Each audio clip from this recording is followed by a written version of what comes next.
Hey guys, ChessMobster here. Nice to see you guys again. This is the second video of the Power of the C-File series, and here we're going to be looking at French advanced structures.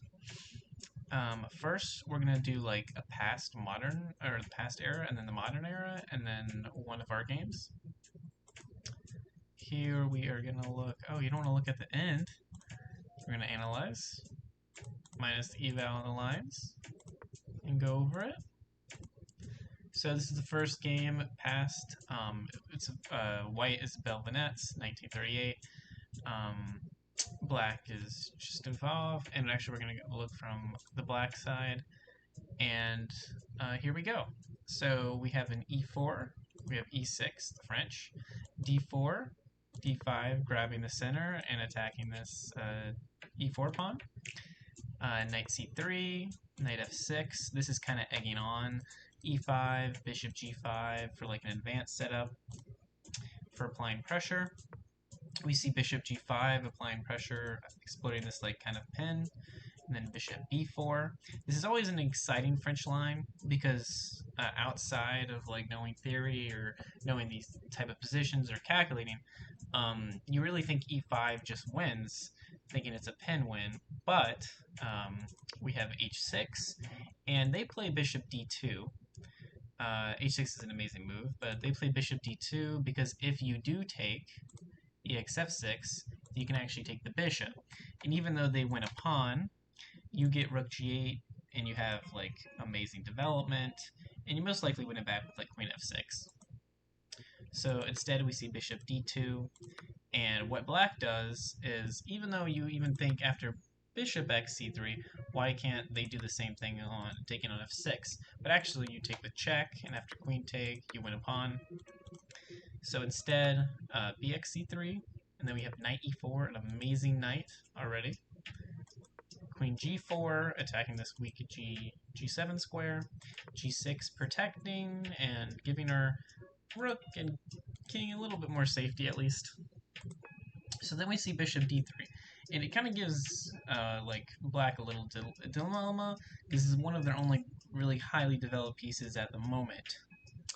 But there's no easy way to really protect this knight, so sometimes you have to give a square to take to gain a square. So they take on d2, king take, and then c5. So you're gaining this, and you're getting this because the king is kind of less safe. You want to open the c file and really go for the king. So then we see knight f3, knight c6, again applying pressure to this d4 square, and taking never really makes sense, having this like triple pawn structure and losing at least probably one of these pawns. So we go rook hb1, queen c7 applying more pressure, queen h4, bishop d7, again just trying to connect rooks and just apply more pressure along the c file, queen f6, rook g8. You think this is kind of like counterintuitive or kind of like dubious, but it kind of makes sense. The queen is kind of off-centered. Really, there's not many ways to attack the king that we can easily like see from this scenario. So we continue after rook g8, queen f6, we go h4. So that's why he wants to attack the queen with this kind of setup. But then after rook c8, he's like kind of ignoring this because he does actually have equal opportunities on the c file.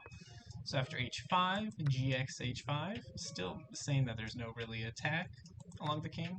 After queen take, if you think, let's say we think positionally about this position, because sometimes you really should do that when you may go into unfamiliar territory, or even when you're in familiar territory and you want to make sure you play the best move. Taking on d4 here, you see that the position is kind of equal. But while their queen is over here, they're attacking the center and the c file, so it makes sense to open up with all this pressure and tension we've built up. So after cx d4, we see a beautiful move of knight take on d4, saying, oh, okay, just have my knight. But it's actually an amazing move because of this queen-rook battery, and we'll see how they deploy it. What kind of would have made sense was after queen x take. It's actually not that bad if you take on c3, because king e2, even though black's up a pawn, their c file is a little bit more dulled now, and you can't really take on g2, because even if we look at the eval, they're completely losing. because of queen h8, king e7, queen f6, king e8, rook h1. No real way to stop severe loss of material and just losing. So taking on d4 may have been a little bit less accurate, but it does make sense, and you may not expect the knight x d4 move that he does. Brilliant sacking move, and works partly because of this queen not taking on h5. So after knight x d4, we see queen c3, and we really think that queen e3 is like the only move, because it's the only way to protect the piece that we just won. But it maybe is an argument that king e2 and you let the piece take, and you can maybe play on here. It's a little difficult though.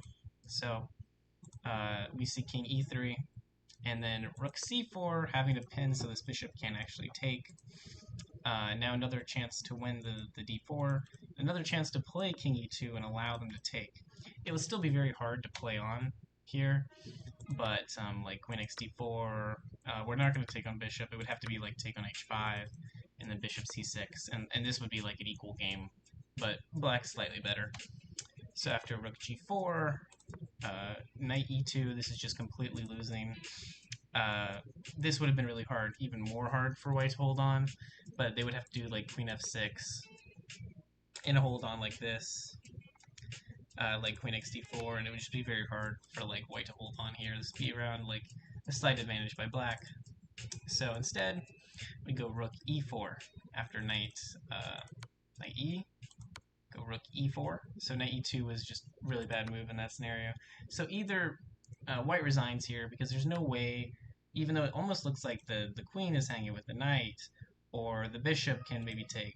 But because of pins and just this being a beautiful attack, white resigns here because the queen will be lost in either of these two lines, where we do rook e4, queen x e4, if they just do check, so you can actually move this queen after on like e5, bishop x e4, queen x e4, and then you do win this knight, and you're just up severe material. Other line would be king f3, and then you still take the queen, knight x, and then queen x c5, and this is just another beautiful position. So white does resign here. We will go into the next game in the modern era. This is from Niles Grandelius versus Pitila Harikrishna, and this is from the 2021 Taught Steel. And I know a lot of the last games were two past masters. I thought it was very interesting to see how like a past versus modern masters games really exploited this French and went into beautiful positions. So let's analyze. Going in from the black side again. So we see e4, e6. Again, we get to like an advanced structure, but instead of going into the McCutcheon line, we see a different kind of advanced, with c5 still already coming, already crushing move. Just joking though. There's a central idea to these structures, and it just applies tension and targeting this d4 square that you want to do in a lot of these structures because of this cramping that e5 does. So c3, continuing the structure, you see queen b6, knight f3, bishop d7. Now, side note, this is one of my favorite lines of the French, and it makes sense thinking positionally because this light squared bishop is one of the weakest pieces in the French. And like we even may see it on e6 in some structures, and this pawn here. So it does just make sense to like trade off as quick as possible, and we see bishop e2, cx d4 first, and then bishop b5. And you could take on b5, and it would be an okay equal line, and really castling isn't as bad as an inaccuracy really, because you know I think they just want to castle as soon as possible. So take on e2, either lines really would have worked with, you know, just taking on b5, queen x, and then like a3. Even though they're not castled, you can even maybe go queen e2, and it's just an okay position. So after king, queen x, knight c6, knight c3, knight ge7, queen d3, rook c8, you know, these are very simple developing moves, but they make sense, and then black is developing as fast as possible, getting this rook to this file, and then we see white trying to attack the king side, but also trying to mobilize on the queen side with this knight eventually. So rook c8, rook d1, h6, kind of not wanting these bishop and knight ideas here. Bishop d2 and the knight g6. This is slightly dubious, but I think it's genius in some way. It's kind of like that last game in the series with Capablanca. You can play a little inaccurate, dubious moves, but they really do make sense. And you want to get this dark square bishop out as soon as possible. You want a castle, and you can always bring the knight back to e7 after you bring the bishop out. So after h4, you see bishop b4, and like we said, we just want to get this bishop out as possible. And after knight a4, this is a great middle game idea by white, and you see this a lot. And it's good to remember, but there's always usually lines to bring the queen back to like c7 or d8, and that's what we see. But this probably would have been a better idea than what line happens in the future. We can maybe see knight a4, queen c7, rook a c1, bishop x d2, queen x, castle, like some move like h5, knight g7, b4, and he gets a beautiful knight on the c file. And this would be a beautiful setup for white after like a6, knight c5, yeah, just beautiful setup. But instead, after queen c7 and h5, it's a little different, because even though the aforementioned line was slightly better for white, we see what these knights do later on, and he's kind of giving a tempo to come to e7 now, instead of doing like these other moves. So knight g7, bishop f4. It calls a mistake, which it's not the best. You really should just take on b4 and be kind of okay with it after bishop x, knight x, queen d2. It'd be an equish line. I don't think bishop f4 is as bad as the same, but it does make sense that taking would have been slightly better for white. But after and you kind of allow queen a5. And after queen a5, you can't do a3, because a3 would lose a pawn after queen take on a4, ax, queen x b4, this would be winning a pawn. So instead b3, and then after b5, you can't really go to c5, which is something you really want to do in these structures, because after c5, bishop x c5, dx c5, b4, and you kind of have this like weak pawn, and it will always be weak and hard to do anything about it with white. So knight b2 does make more sense. And after bishop a3, queen e2, castles, rook a b1, rook c7, we see this doubling rooks. We love to see it. And after knight d3, queen b6, just coming back, keeping tension, and not really, stressed about anything in this position. And after b4, you're thinking maybe this bishop is trapped, but a5 makes a further pawn, and makes the bishop give more squares eventually. And so we see bx c5, knight x c5. It says it's an accuracy, but it is a good move. And then we see white really crack under a lot of this pressure. White has really been playing an amazing game, but really does crack slightly with bishop c1.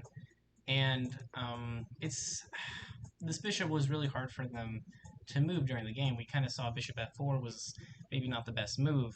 So really it would have been just making more sense to do knight d1, protect this c file, c2 vital square, and we could maybe see a knight c4, knight c2 attacking this, and this would be a kind of line. The eval would be around equal.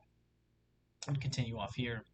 But instead, bishop c1 was played, and they took on c1. They want to cash in all their c-file domination after rook x c1, knight x c1, and knight c4. They just have an amazing post of a knight. And I do want to see real quick, a4 can't be played because some move like b4 created this passer. So after knight b3, we see rook a1, and you kind of see that like they had all this tension on the c-file, but now that this e-file is set up, they want to gather pressure on here. They kind of cashed in with their c-file domination, and now they want to focus on this file. And this is how an amazing master plays. We see rook c1, knight c6, making these knights really see the light of day that they were on like e7 and knight c6. So g3. It is hard to find moves as white, is what I was realizing. Like the engine, it kind of makes sense, but not really. Like, it really wants to play some moves like rook a1, king d1, and just kind of hold, but it's very hard to find that. And so after rook a3, and even then it's still very hard to hold. So after rook a3, king g2, queen a, gathering so much pressure along this pawn. We see rook c2, knight b4. Just seeing, look at all these squares that these knights control. Just beautiful. Well, not this one. And so that's really where the only way the really knight, the rook goes. But then you cash in, winning a pawn with this a-file domination, the c knight posing amazing. You win a pawn, an amazing conversion from here, really. Turn the eval, sorry. An amazing conversion from here, but one more firework does come up after rook d3. We see rook x b3, just sacking in exchange. And it only works because after rook x b3, you have knight c1, getting a fork, winning back your exchange with an amazing passer, amazing knight, and an active queen after queen a4. Now, it was interesting. This is still completely losing if we see, but a trade would be best, and it would just be really hard to hold after like knight e1, a3, knight c2, a2, king f3, g6. This is just a possible line, and g4, f6, king e2, fx c5, dx c5. We'll probably get another passer. Just white resigns here, and rightfully so. The combination of the c knight, the passer, and active queen can't really do anything. So that is why, taking on a4 was bad. And after queen b1, b4, they still resign because the combination of the c knight, the b passer, and the active queen is just can't be stopped. And like in the previous line, the white king would have, and then the white knight would just have to had focus on this a pawn and not promoting. But in this line, we see another kind of win with after b4, knight g1, b3, knight e2, b2, just keep pushing this passer, and in some lines it really does work. After knight c3, you're saying, okay, but I have this queen and knight protecting, what could possibly happen? Well, after queen a3 attacking this knight, and queen e1 protecting this knight, you can do a brilliant move, which is just take the knight, and you can't really take the queen, because then you just get another queen in, and this is just completely winning. So this was, we saw a pass master beautifully win with the black pieces as the French. We see a modern master win beautifully with the black pieces with the French. And now we will see our last game for this video. We will see a French Masterclass player as white play against me as black. Go back to, so I'm ChessMobster, and I play this in a tournament game. Again, I won't disclose the person I played this in, but they played beautifully this entire game. It is actually one of the first times I think I played the French, maybe second or first time. I really played the French in like a tournament game, and we'll see how it goes. So e4, e6, d4, d5. After d5, of course, ex d5, knight c3 or bishop d3, all viable moves, but the opponent goes for a cramping close structure with the advance. I go for c5 because I played this at least online a lot in like non-tournament games, so I knew a lot of some middle game ideas and opening theory. So I go for c5, attack the d-pawn, and again opening the c-file, already crushing move. See knight c6, knight f3, queen b6. I play this Paulson line too a lot instead of the Wade. They both, work pretty well. After bishop d3, bishop d7, I'm threatening to win the d4 pawn, and I was very happy to get this position. And so, yeah, I threatened to win the d-pawn, as if they castle, I would go, well, we'll see it, actually, because they do castle. Now, this really shocked me when they did it. And I'm even shocked every time I put notes or look at this game, because, to me, I never saw this position. And I never saw this position. I seen it in a tournament game. And so I do take, and it's actually the best move, as usual gambits are. After cx d4 and knight x d4, I'm saying, okay, if he takes, I'm happy with that. But instead, he plays knight b d2. And here I was like, okay, this, all these moves are surprising, but I'm going to play developing moves with bishop c5, and then he plays b4. and b4 is an amazing move here, and it's really one of the only moves that actually works in this position. It's still like slightly better for black, but it's pretty much equal. And I play bishop e7.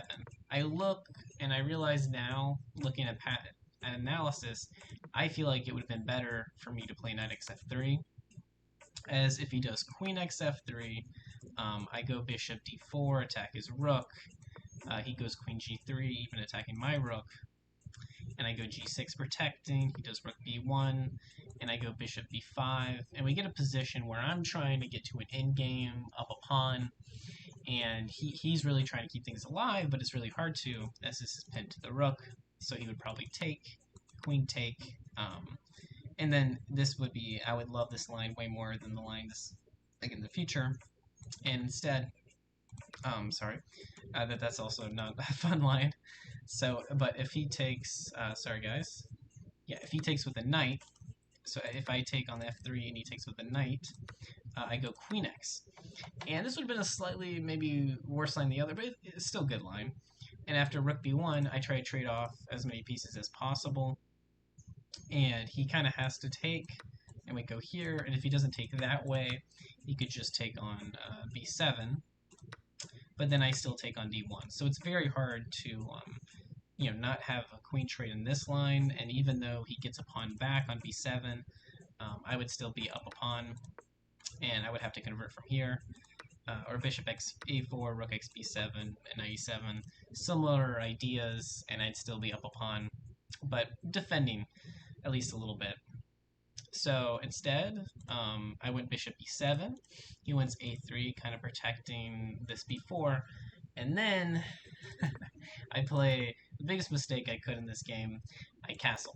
Because the biggest mistake I really made with the French and not worthy of the position, I do suffer pretty much on from here, and great play by my opponent.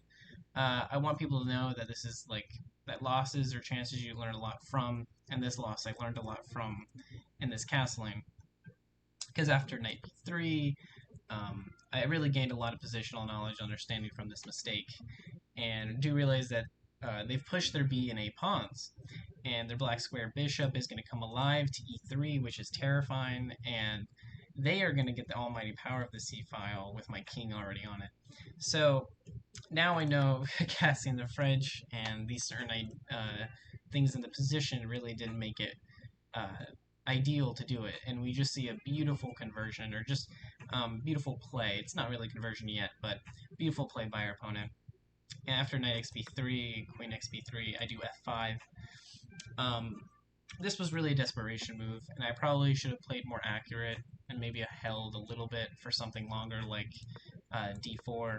We just can't let this bishop come to e3, and after bishop b2, bishop c6, I do lose after queen c4, king b8, bishop x d4, I do rook x, and I have to sack the exchange. It's really hard for me, but at least I'm a little bit more surviving here than after f5. Because f5, you still allow bishop e3, and there's really no move for my queen, so I kind of have to go to, because I can't go here, I can't go here, here. I could take, which I think is actually what it says is the best move. If we look here, it's to take, but I want to hold on a little bit, so in another way, so I go queen c7, rook fc1, beautiful pin on my king and queen, bishop c6, trying to protect, but then he plays beautiful move b5, winning the bishop, and just beautiful pin win. And I go d4 now, kind of missing my chance earlier. Held on maybe a little bit, but after d4, he just does bx6, cold-blooded, and I go b6, trying to give my king a little bit more square, and he does d4, I go knight h6. I'm really just trying desperation tactics, and I want to just make sure that it's kind of smart to just keep on playing, just in case they make a mistake, but no mistake here. Just queen x e6, king b8, queen b3, just coming back and just applying all this pressure. I go g5, just trying to get some kind of attack on this king.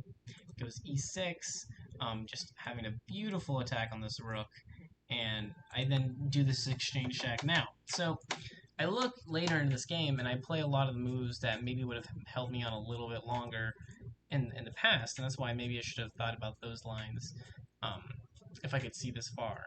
But rook x d4, knight x d4, king knight g4, going for a desperate mate attack that they defend for and slowly convert. And after bishop d6, still trying to go for this h2, he just goes h3, knowing that there's no really attack here. Because after bishop h2, king f1, rook f8, he can just take that knight, and I take, and he takes, and then I even go rook x f2, sacking more material just for maybe even some kind of hope for a perpetual. And after king take and g3, I resign here, and it's pretty much like swung after king g1. If we see here, like after king g1, if I ever take, he just goes to king h1 and he's fine. Or there's also if we look at the material, it's about plus 15. And instead of taking here, there's really no move. Like I could go queen d6, but then even goes c7. I could go a5, and he just cold-blooded, like he could just do like a queen b, try to come in this way. So he played really beautifully in this game, and as I resigned here, this concludes the second set of Power of the C-File series. The set of 3 games focused on a few French defense advanced structures, one with a past master era clash, one with a modern era master clash, and me. And I will have the theme for the next video for the Power of the C-File, and I'll see you guys next week. It's good to do this with you guys, and ChessMobster out.